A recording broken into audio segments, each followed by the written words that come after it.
Well, hello and welcome to another episode of Investigators in Cars Drinking Coffee. I'm your host, Mark Murnan, President of Complete Legal Investigations, and here with El Jefe, the boss, Wendy Straw Murnan, licensed private investigator, certified paralegal.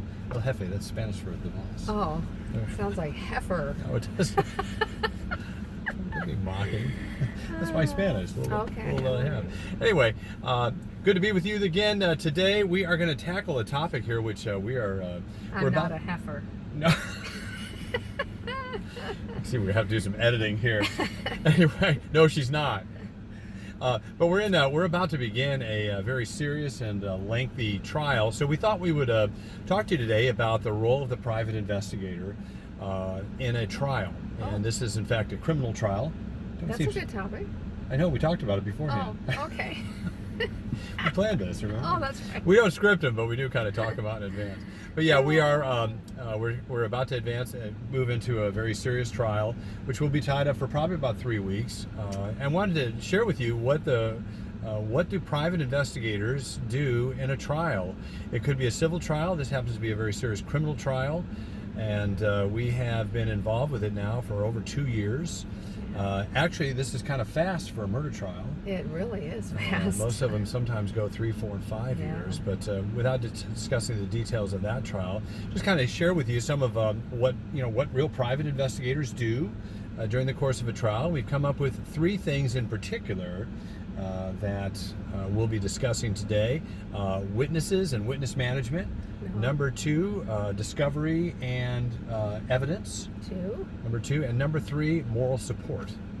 3. Number 3. So let's. I remember now. Okay, let's tackle the first one though. Witness management. Mm-hmm. So what are some of the things that we do as investigators to assist during a trial? Obviously, before the trial, we've been.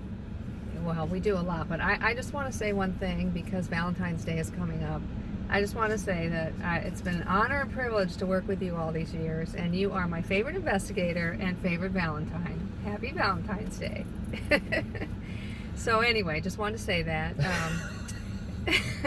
So working with witnesses, I think I would have to say that's the main thing that investigators help assist the attorneys with. They have so much on their plate, and they can't be worried about witnesses. So we are the ones that interview them originally. We get their contact information, then we have to put a list together. We give it to the lawyer, they tell us who they want, then we have to call them all and tell them the bad news is that we really need them at the trial, and if they haven't already, they're going to get a subpoena. Yeah, and that's usually when you have the most serious issues with witness management, because people will speak with you, but then they don't want to come to court, and frankly, they're under a court order. A subpoena is a court order. They can be found in contempt if they don't appear. Yeah. So. Like, oh, by the way, I'm leaving town for 2 months now that I've gotten my subpoena. Got a trip. Well, the frankly is you're still under the power of the court, and what we found is that witnesses may be reluctant to come, but generally once they're on the stand, they do the right thing. They tell the truth. They report what they've described to us. Yeah. And our standard rule with witnesses is don't try to help, don't try to hurt, say what you know. Yeah. Don't. I don't try to strong arm people. No, you kill them with kindness, but you have to be firm. I've learned that I have to be firm, just to keep them out of trouble. Yeah. But use some people skills with them, so they're not your enemy from the they're not hostile from day one. So it does require ability to form a relationship with someone who could be critical to the case. Yeah. And the fact to respect that they're human beings. They're human beings with motivations, with concerns, with fears, and we try to allay those concerns as best as we can. But ultimately, particularly in serious situations like this, there's been one death. One man's looking, or someone else is looking at life in prison, or perhaps the death penalty. Yeah. The stakes could not possibly be higher, and those stakes, frankly, transcend whatever specific issues might be addressing the witness at that particular moment. Right, and we have been reduced to begging. Please come. Please come. Please come. Here's your subpoena, by the way. Now, you can arrive on your own power, or the sheriff will come and get you, but either way, you need to be in court. But we do try to extend a courtesy to witnesses. We don't leave them sit there for weeks during the trial. We try to narrow the time, the frame that they're going to come in. Look, we need you this afternoon. We need you here all day, but we're not going to drag you out for 3 or 4 days. Right. So we are concerned about that. Now, do we ever pick up witnesses? That depends highly on the circumstances. Right. There's liability issues at stake here as well. So we avoid that. We try to avoid that. That's really not necessarily always possible. Sometimes we have to make that consideration, but most of the time people find their way there because they don't want to get stuck with us anymore than we want to be driving them around. Number 2, evidence and discovery. Evidence and discovery. Now this is kind of your area of expertise here, and part of file discovery, because the evidence in criminal cases, civil cases as well, but in criminal cases could be a handful of items, shell casings, scene photos. They could be thousands and thousands of documents in a large federal fraud trial. Well, I mean, it's really up to the lawyer what evidence he needs, wants, is going to use. In a death penalty case, I'm a mitigation specialist, and then we have exhibits for that case, and that's going to be a whole different set of photographs of the defendant, anything that we have, news articles. So of course we're gathering those for them, and then at the time needed, and not evidence per se, but exhibits, we get them prepared for them. And we also have to maintain our own copy of the discovery. In other words, the state or the government provides discovery to the opposing counsel, and then we receive a copy from our attorneys as well, because sometimes it's usually just one attorney, sometimes two, who's already managing his or her very, very busy law practice. Right. And that'll come into part 3 we're going to talk about in a minute. But you need somebody outside of your office to organize a discovery and can find it at a moment's notice with a quick email. Hey, listen, I need a recorded statement. Yeah, as the investigator, you need to be the most organized person that they've got on the team, because these lawyers, I don't envy them. And when the witness or the state files a new witness, you need to be able to tell them right there who that is, so your discovery's organized. If they're trying to find evidence, or was this evidence, anything, have a notebook, have a list, and be organized, and you will be invaluable to that attorney. Correct. And let's begin, that'll kind of segue into our third and final point. We've talked about witnesses, we've talked about discovery and organizing the evidence, etc., the exhibits. Number 3, moral support. Yeah. Now, how important is that? And you and I have worked with attorneys pretty much our whole careers, but I have been in the criminal defense sector for most of my career. Right. And I've often found it can be almost an intimidation.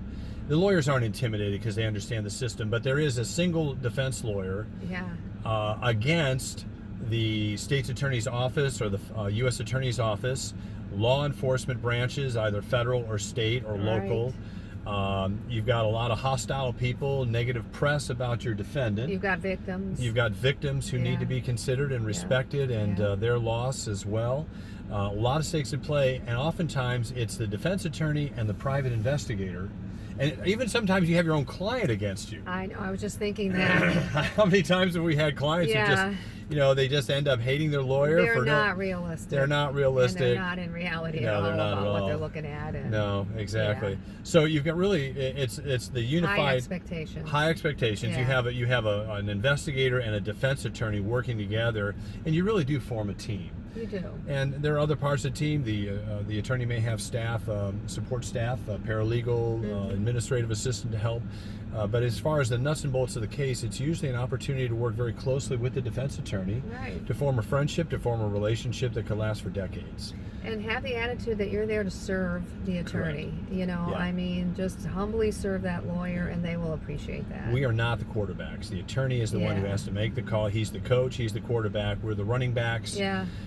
We are doing the grunt work oftentimes, but the attorney, he or she has to sit there during the trial and take it. He's in the hot seat, man. Yeah, I know. And we've had attorneys who've had to sit there for weeks. I remember one attorney, she was in court for 3 weeks every day with a really bad case and a bad client, and my job was just to support that attorney as much as possible. Yeah. And to be able to be there when she needed to bounce things off of, or he needs to bounce some ideas off of, somebody to pick up the phone and talk to. Now, do we sit in court all day through the trial? Some investigators love that part. I don't particularly like that, and oftentimes in cases we do, which are court appointed, the court won't pay for it. Right. Oftentimes we're much more valuable out in the field, available with a phone call, tracking things down that they need for last minute things during the trial. But I've sat through trials. You've sat through trials. Do we sit at the table with the attorney? I have sat at the table with the attorney on a couple of federal cases. Fun. Not fun.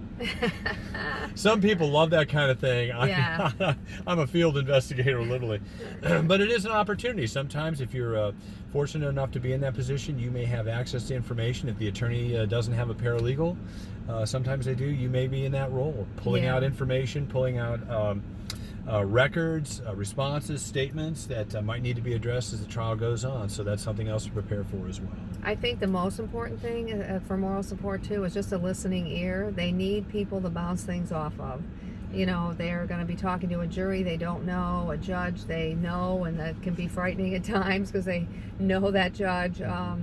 So just that listening ear. You don't even have to fix it for them. Just listen. Yeah, you're right. Yeah, I agree. They're going to have complaints. The attorney's going to have complaints and concerns. Wow, and I can't believe you found that. Wow, I'm glad you did. You know, just encourage them because it's not an easy task. A lot of times in criminal work, the results aren't always. It's not always a win, but when there are wins, they're huge. Few and far between, but they are huge when they happen. And you also get to share in that as well. So anyway, that's trial mode, the role of the private investigator within a criminal defense in a criminal case or a civil trial. Oftentimes some of the things we've talked about are just as true in a civil trial as they are in a criminal trial. Still have to deal with evidence, still have to be organized, still have to be moral support. And high level stress. High level, it can be very, very stressful. Very stressful. But anyway, happy Valentine's to you as well. Oh, thank you. That's so sweet. So before we start to gush and this turns into a Hallmark movie, we just want to remind you to like Hallmark movies. We like Hallmark. We actually watch Hallmark movies. If you have not already subscribe to our channel, we still have these cool coasters. We got a couple going out to Hal Humphreys at Pursuit Magazine. Yours is on the way. Hey, Hal. We sent Scott Fulmer, Dave Ferrante. Dave Ferrante, he's got some in the mail as well. So subscribe to the channel. Send us your contact info or a mailing address, and we'll slip a couple coasters to you. And we really appreciate the time you take with us. We'll see you again next time on Investigators in Cars Drinking Coffee. Bye-bye now.